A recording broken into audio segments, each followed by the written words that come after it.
So inside here we have the rigger supports, the dampers here for the rigger that are meant to shock out or absorb the flex that happens in the rigger. The rear motor mounts that actually attach to the same spot as the riggers here. Wow. There's where the motorcycle bolts in. Looks like they actually bolted something to the motorcycle itself and then bolted that to their frame. Wow, there's so little of the original in here. I didn't realize they'd cut that much off the front. They cut it all the way back to here. Yeah. So basically, this is original motorcycle. This is where the seat goes. The seat sits right here. Yeah. And well, actually, the seat and the gas tank is here. So this is original motorcycle, and everything else forward of it is custom. Okay, so we're working to try and take the side panel off here, and so there's some screws you can see along the sides here. But we also have to take the shifter handle here off real quick. Yeah, those are the screws that hold the side panels on. We're also going to take the opposing side here off, which actually has the Canopy brake for the original vehicle that you can see there that runs off this handle here. That's a weird little concept, but we're gonna disconnect the shifter and pull the sidewall off and see what's underneath there. So this is down inside the right side of the vehicle. See, we've got the speaker on the inside here, all of the wooden mounts that held the side of the vehicle on, as well as you can see the shifter that we just got past. All right, now that we've gotten the Yeah, you got 20-some-year-old pull the grill off. Yeah, so to be clear, I put this in the vehicle when I was his age. Well, maybe, yeah, when I was his age.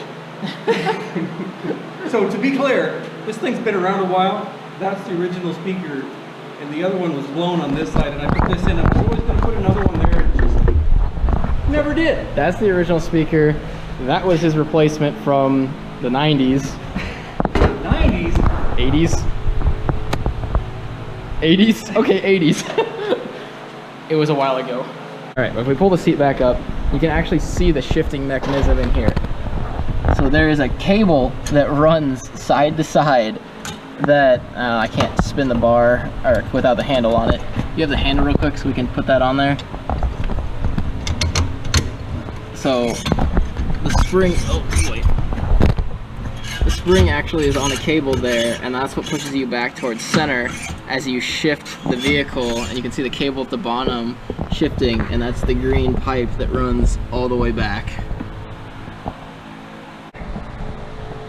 So now that we're actually in the other side of the vehicle as well, you can see what was being used as the canopy lock here on the side, how it's actually spring loaded so that if you pull against something too much, it'll actually give way. We can pull on that. Yeah, we're not gonna mess with that at the moment, but on the side here we've got more hosing and tubing, and these are the tube that comes from the oil cooler and goes all the way up to a radiator in the front for the defrosters. Okay. You know what the red pipe is? I may just be wiring. It's the cable for the choke. Okay. Kind of like this. It's inside there to protect it.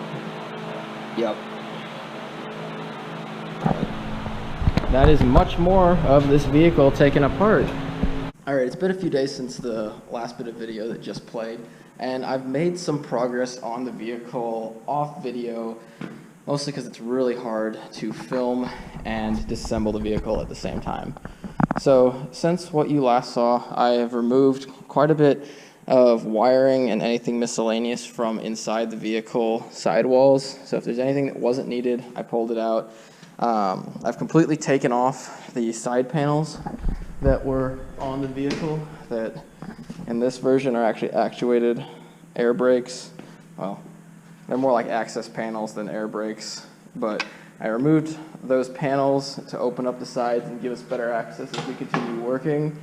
I also took the top off of a squirrel cage fan my dad added to the vehicle back in the 90s so I could actually get access to more, and I fully removed the mechanism that was actuating the rear flaps or access panels, as they were actually able to be controlled from the front of the vehicle.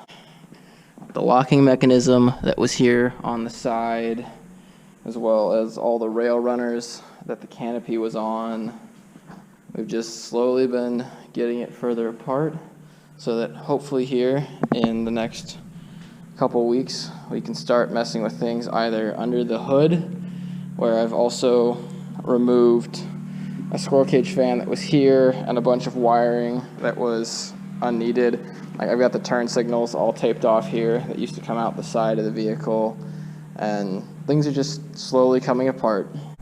Thanks for watching this week's Litestar update. Please come back for further updates. There will probably be a week gap here between this video and the next one, with life events and just how long it takes to get parts of the vehicle apart. But keep an eye out for the next video. Thanks for watching. Please consider subscribing and have a great day.